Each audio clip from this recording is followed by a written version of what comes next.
नमस्कार दोस्तों, आज हम पढ़ेंगे नदी तंत्र या अपवाह तंत्र, जिसमें हम जानेंगे नदियों के बारे में।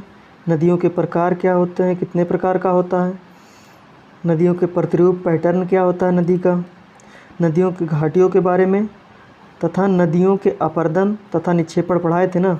तो अपर्दन और निक्षेपण से निर्मित स्थलाकृतियाँ कैसे कैसे क्या निर्मित होती हैं। तो आगे बढ़ें और देखते हैं। उद्गम केंद्र से मुहाने की ओर प्रवाहित वह जलधारा। तो उद्गम केंद्र, एक हम उद्गम केंद्र बनाते हैं। ये उद्गम केंद्र से मुहाने तक, मुहाना ये इसका हो गया, यहाँ पे मान लेते हैं डेल्टा बनाते हुए मुहाना हो गया है। मुहाने तक प्रवाहित वह जलधारा, ये जलधारा होगी जो ढाल के अनुरूप संचरित होती है। तो ये ढाल के अनुरूप संचरित हो रही है, इसी को नदी कहते हैं।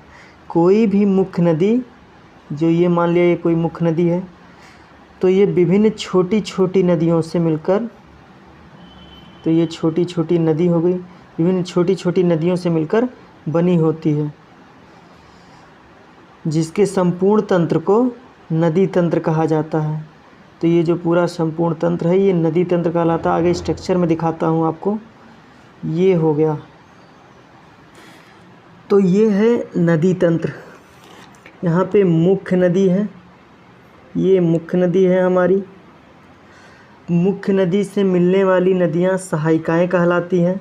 ये सहायिकाएँ हैं। मुख्य नदी से मिलने वाली जो नदियाँ होती हैं वो उनकी सहायिकाएँ कहलाती हैं। सहायिकाओं से मिलने वाली जो नदियाँ होती हैं, आकर मिलती हैं, उन्हें उपसहायिकाएँ बोला जाता है। उपसहायिका है ये। तो सहायिका, मुख्य नदी, सहायिकाएँ तथा उपसहायिकाओं को मिलाकर जो संपूर्ण तंत्र का निर्माण होता है उसी को हम कहते हैं नदी तंत्र। और जिस क्षेत्र में ये पूरा निर्माण होता है, जिस क्षेत्र में नदी तंत्र का निर्माण होता है, उस पूरे क्षेत्र को हम कहते हैं अपवाह द्रोणी। तो आगे बढ़ें और हम देख लेते हैं। मुख्य नदी से मिलने वाली नदियाँ सहायिकाएँ कहलाती हैं, ये बता चुके हैं हम। तथा सहायिकाओं से मिलने वाली नदियाँ उपसहायिकाएँ कहलाती हैं, ये भी बता चुका हूँ। मुख्य नदी उसकी सहायिकाओं तथा उपसहायिकाओं के संपूर्ण जाल को, ये पूरा एक तरीके से जालनुमा बन जाता है। ऊपर हम दिखाते हैं, ये देखिए एक पूरा जाल हो गया है। इसी जाल को ही नदीय तंत्र कहा जाता है। तो संपूर्ण जाल को अपवाह तंत्र कहा जाता है या नदीय तंत्र कहा जाता है। तो आगे बढ़ते हैं और देखते हैं। किसी नदी का अपवाह तंत्र जिस भौगोलिक क्षेत्र में प्राप्त होता है उसे अपवाह द्रोणी कहा जाता है। तो उन्होंने बताया है कि वो जो पूरा क्षेत्र है जहाँ पर नदी तंत्र पूरा अपना जाल फैलाया हुआ है, उसमें उसके भौगोलिक क्षेत्र को ही अपवाह द्रोणी कहा जाता है। अधिक अपवाह द्रोणी, दो या दो से अधिक अपवाह द्रोणियों को पृथक करने वाले उच्च भूमि जैसे पर्वत या पठार को जल विभाजक कहा जाता है। तो आगे फिगर में देखते हैं कि जल विभाजक क्या होता है। तो ये देखिए, ये है जल विभाजक। ये कोई पर्वत हो सकता है, पठार हो सकता है, जो जल विभाजक का काम करेगा। ये एक नदी तंत्र है, ये एक नदी तंत्र है, नदियों का जाल है जो नदी तंत्र है। और जिस क्षेत्र में है ये एक अपवाह द्रोणी है, एक ये अपवाह द्रोणी है, एक ये अपवाह द्रोणी है। अगर हम मान लेते हैं कि ये नर्मदा नदी तंत्र है और ये ताप्ती नदी तंत्र है, तो ये कौन सा जल विभाजक होगा, ये कौन सा पर्वत होगा जो इस दोनों के जल का विभाजन करता है, तो ये आप कमेंट में बताइएगा। आगे बढ़ें तो देखते हैं। जैसे हिमालय जो है वो सिंधु और गंगा के बीच का जल विभाजक है। तो हिमालय जो पर्वत है वो सिंधु और गंगा के बीच का जल विभाजक है, ये हमने बताया हुआ है। सतपुड़ा नर्मदा एवं ताप्ती के बीच का जल विभाजक है। तो जो क्वेश्चन हमने पूछा वो उसका आंसर यहीं आ गया है। सतपुड़ा पर्वत है जो नर्मदा और ताप्ती के बीच का जल विभाजक है। तो आगे बढ़ें तो देखते हैं कि भारत में 5 जल विभाजकों को मिलाकर महान जल विभाजक कहा जाता है। महान जल विभाजक 5 जल विभाजक हैं जिनको मिलाकर महान जल विभाजक कहा जाता है। तो 5 पर्वत हैं। तो देखें आगे बढ़ के, तो एक हिमालय है पहला, जो कि सिंधु नदी तंत्र को गंगा नदी तंत्र से अलग करती है। अरावली है, ये भी वही काम करती है। इसके पूरब में गंगा नदी तंत्र है, पश्चिम में सिंधु नदी तंत्र है। विंध्य पर्वत श्रेणी है, तो यहाँ पे थोड़ा सा चेक कर लेते हैं, बनाता हूँ कि ये विंध्य है, विंध्य पर्वत श्रेणी है। इधर उत्तर भारत का मैदान है, क्षेत्र है, यहाँ की नदियाँ हैं। और यहाँ पे निकलती है अमरकंटक से, मैकाल पर्वत से नर्मदा नदी। और इसके नीचे जस्ट है सतपुड़ा, और यहाँ निकलती है ताप्ती।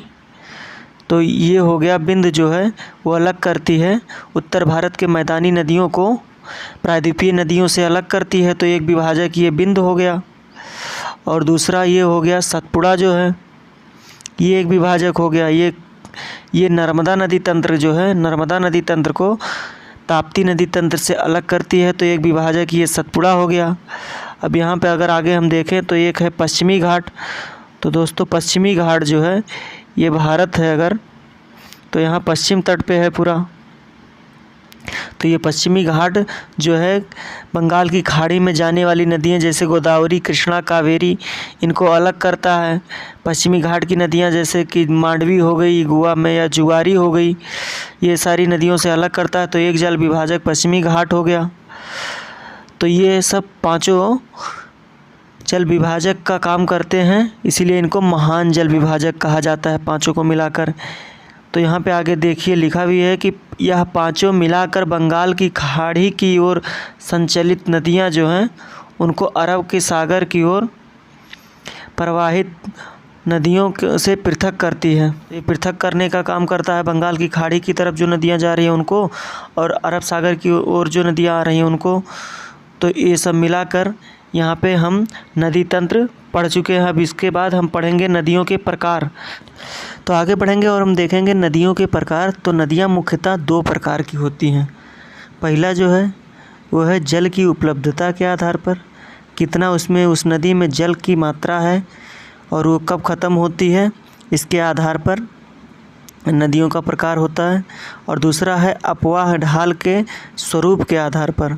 तो कैसा स्वरूप है नदी का, उसके आधार पर नदियाँ विभाजित की गई हैं। तो आगे बढ़ें और देखते हैं कि जल की उपलब्धता के आधार पर हम नदियों को 3 भागों में पढ़ेंगे। पहला क्या है, सतत वाहिनी नदियाँ। इन्हें सदा नीरा नदियाँ भी कहा जाता है।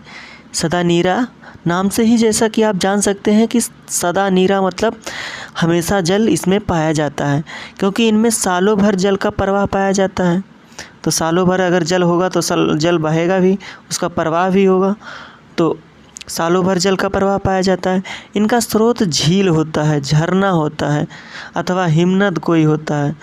तो ये झील, झरना अथवा हिमनद से निकलेंगी। जैसे कि उत्तर भारत की मैदानी नदियाँ जितनी भी हैं वो सब सतत वाहिनी नदियाँ हैं।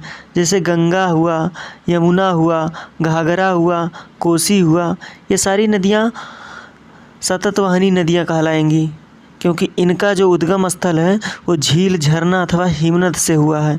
तो ये सदा नीरा और इनमें वर्ष भर जल की मात्रा बनी रहती है, बरकरार रहती है। तो ये सदा नीरा नदियाँ हैं, अर्थात सतत वाहिनी नदियाँ हैं। तो आगे बढ़ें और हम दूसरा देखते हैं। दूसरा है बरसाती नदियाँ। तो बरसाती नदियाँ क्या होती हैं, जिनमें केवल वर्षा काल में ही जल का अपवाह प्राप्त होता है। मतलब वर्षा काल में ही जल सबसे ज़्यादा प्राप्त होता है। ऐसा नहीं है कि मतलब ये पूरी तरह से सूख जाती हैं, लेकिन सूख जाती हैं। जैसे कि घग्गर नदी बरसाती नदियों में आता है। आगे बढ़ें तो देखते हैं कि मौसमी नदियाँ। तीसरा मौसमी नदियाँ हैं, जिन नदियों में वर्ष में केवल 8 महीने जल की प्राप्ति होती है तथा ग्रीष्म काल में ये सूख जाती हैं। इन्हें मौसमी नदियाँ कहते हैं। प्रायद्वीपीय भारत की अधिक नदियाँ इसी प्रकार की हैं, जैसे गोदावरी, कृष्णा, कावेरी, महानदी आदि। तो ये सारी नदियाँ मौसमी नदियाँ हैं। कैसी नदियाँ हैं? मौसमी नदियाँ। ये 8 महीने दिया है, लेकिन इसमें पानी की मात्रा, हमेशा जल की मात्रा जो है वो रहता है। ये बस जल की अधिकता रहती है। बाकी महीनों में भी जल की प्राप्ति होती है, लेकिन वो कम होता है। तो आगे बढ़ें और देखते हैं अपवाह ढाल या स्वरूप के आधार पर नदियों के प्रकार हैं। तो नदियाँ अफवाह, ढाल या स्वरूप के आधार पर 2 प्रकार की होती हैं। कैसी स्वरूप है उसके आधार पर ये 2 प्रकार में बांटा गया है, क्रमवर्ती, अक्रमवर्ती। तो पहला है क्रमवर्ती और दूसरा है अक्रमवर्ती नदियाँ। तो क्रमवर्ती नदियाँ देख लेते हैं। वह नदियाँ जो हमेशा ढाल के अनुरूप प्रवाहित होती है उन्हें क्या कहते हैं? क्रमवर्ती नदियाँ कहते हैं। यह 4 प्रकार की होती हैं। तो बेसिकली हम जान लेते हैं कि वह नदियाँ जो ढाल के अनुरूप, ढाल के, ये ढाल है तो इसी के अनुरूप बहती हैं नदियाँ वो, तो उन्हीं को कहते हैं क्रमवर्ती नदी। ऐसा नहीं है कि अक्रमवर्ती नदियाँ ढाल के विपरीत बहती हैं, लेकिन उसका कुछ कंडीशन होता है। ऐसा नहीं है कि कभी नदियाँ ढाल इधर है तो नदियाँ उल्टा चढ़ती हुई चली जाएं, ऐसा कोई है नहीं। कभी भी नदी के डिफिनीशन में हमने देखा है कि नदियाँ हमेशा ढाल के अनुरूप ही बहती हैं, लेकिन उसमें कुछ कंडीशन है। इसलिए तो आगे हम पढ़ेंगे कि अक्रमवर्ती नदियाँ होती क्या हैं। चलिए ठीक है, देखते हैं, आगे बढ़ते हैं। इसमें है अनुवर्ती नदी, परवर्ती नदी, नुआनुवर्ती नदी और प्रतिअनुवर्ती नदी। तो इसको पढ़ने के लिए हम स्ट्रक्चर का यूज करेंगे। ये ज़्यादा पूछा नहीं जाता, लेकिन हम जान लें कि अनुवर्ती नदी क्या है। तो अनुवर्ती नदी जो है वो मुख्य नदी को ही अनुवर्ती नदी कहा जाता है, क्योंकि ये ढाल के अनुरूप बहती हैं। ढाल के अनुरूप प्रवाहित मुख्य नदी ही अनुवर्ती नदी कहलाती है। तो ये अनुवर्ती नदी है। जबकि इनसे मिलने वाली सहायिका जो है, ये सहायिका हुआ, ये सहायिका हुआ, ये दोनों, ये इनसे मिलने वाली सहायिका जो है वो परवर्ती कहलाती हैं। और इसमें कंडीशन भी है कि परवर्ती सहायिका अनुवर्ती से हमेशा लंबवत मिलती हैं। तो ये लंबवत मिली हुई हैं, लंबवत प्रतीत होती हैं। तो आगे बढ़ें और देखते हैं परवर्ती से मिलने वाली वह सहायिका जिनकी दिशा क्या है, जिनकी दिशा जो है वो मुख्य नदी के ही तरफ है, जिनकी दिशा जो है मुख्य नदी के दिशा की ओर है। तो वो कौन सी नदियाँ कहलाएंगी? ये दोनों नदियाँ जो हैं ये नवानुवर्ती कहलाएंगी, क्योंकि ये मुख्य नदी के, मुख्य धारा के जो कि अनुवर्ती नदी है, इसी नदी के समानांतर नदी है, इसीलिए ये नवानुवर्ती नदियाँ कहलाएंगी। तो आगे बढ़ें और देखते हैं कि यदि परवर्ती के मिलने वाली लंबवत सहायिका अनुवर्ती नदी के विपरीत दिशा में संचरित होता है, तो ये जो नदियाँ हैं जो परवर्ती नदी से मिलती है, लेकिन वो जो अनुवर्ती नदी है, जो अनुवर्ती नदी है उसके विपरीत मिलती है, मतलब मुख्य धारा वाली नदी के विपरीत आके परवर्ती नदी में मिलती है, तो इसी को कहते हैं प्रति अनुवर्ती। मतलब अनुवर्ती के विपरीत, ये अनुवर्ती नदी है, इसके विपरीत है, इसकी दिशा जो है इसके विपरीत है, इसलिए प्रति अनुवर्ती है। तो हम समझ गए। हम समझाने के लिए थोड़ा सा ये रेड वाला ले लेते हैं, आगे बढ़ते हैं।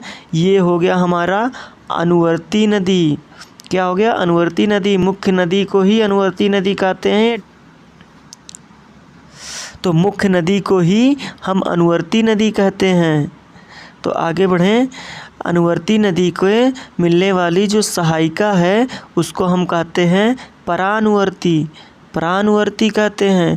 और परानुवर्ती से मिलने वाली सहायिका जो अनुवर्ती के समानांतर होती है, अनुवर्ती के दिशा में होती है, उसे नवानुवर्ती कहते हैं। और ये हो गया परानुवर्ती से मिलने वाली एक सहायिका और है जो कि अनुवर्ती के विपरीत दिशा में बहती है, तो इसको क्या कहते हैं? प्रति अनुवर्ती।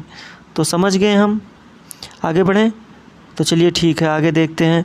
अक्रमवर्ती नदियाँ आ गई हैं, तो इसको समझते हैं।